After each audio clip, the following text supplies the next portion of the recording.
Can you catch us up on 889 Global?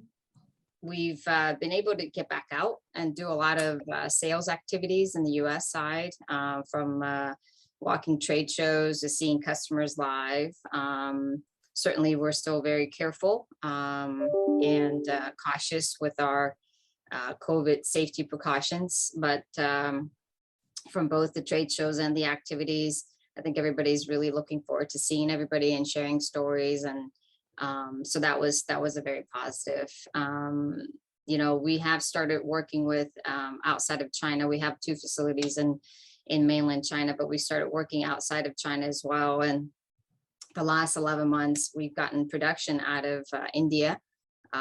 That's in production and also on air freight and ocean freight. Unfortunately, though, COVID has affected some of these other Southeast Asian countries a little bit more heavily than China. China's done well as a country to control it. So therefore, because of the COVID difficulties within, say, India, Malaysia, production can't be ramped up as high, and the shipping time is long.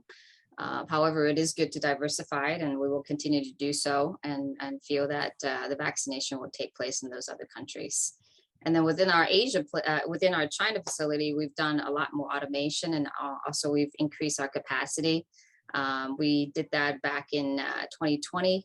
You know, something I've learned is we certainly can't stress and worry about things we can't control. Somebody else upstairs is in control of that.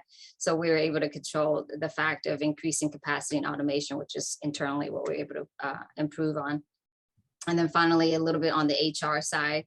You know, we've worked during this time with COVID to make sure everybody mentally is doing good. Our leadership team is growing, finding a happy balance between working in the office and working, you know, in the plants and working at home, you know, computerized folks.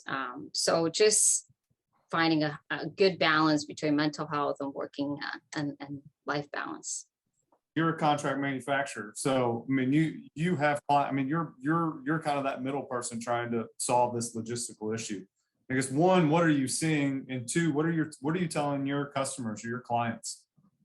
You know, we have a warehouse in multiple locations where we store customers' products, and we've always tried to have, you know, 1 to 2 months safety stock. And so the suggestion now we're having for a lot of clients is, you know, I know for a lot of the audience, maybe they're in the finance role, and sitting on inventory, nobody wants to do.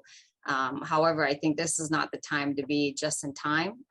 This is a time to definitely sit on some more inventory. We had to air freight quite a bit for customers, and that definitely drives up their total cost, because the freight becomes a very high portion. And obviously closing of the plant is the most expensive situation. That's a lot of our clients had to circumvent that by based on the air freight piece.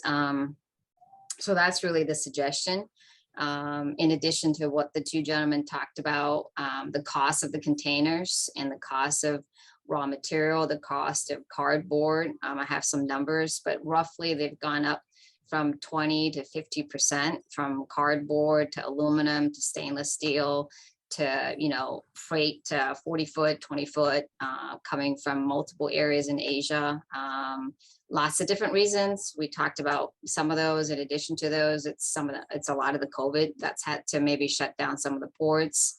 And also, you know, we Americans like to consume. And so because we like to consume, you know, there's a need for the products, which is good and not good, and depending on, you know, where you stand on that situation. So, but in terms of the short-term plan is definitely stock up a little bit more on inventory. And when you say a little bit more, are you talking like an additional month, an additional 2 months worth of safety stock? Yeah, so we've seen congestion of probably from 1 month to 3 months on the ocean and the trucking side.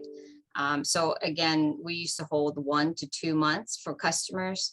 Now we're asking them to place maybe a 6 months blanket. We would hold 3 months here, and they would have 3 months. So that definitely buffers quite a bit for our customers. Judy, what are you seeing for the rest of this year into 2022?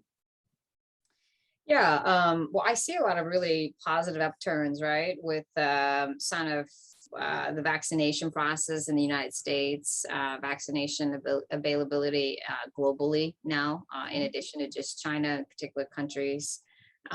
There's obviously a lot of pent up demand from people not going out to eat or whatever else, right? So the activity we've seen in terms of our clients and their revenue and their sales with us has continued to rise. So we're very optimistic for the rest of 2021. And really, unless something crazy happens with COVID, which obviously, again, we're not in control of, but from what we see and the consistent vaccination availability globally, I think it's positive.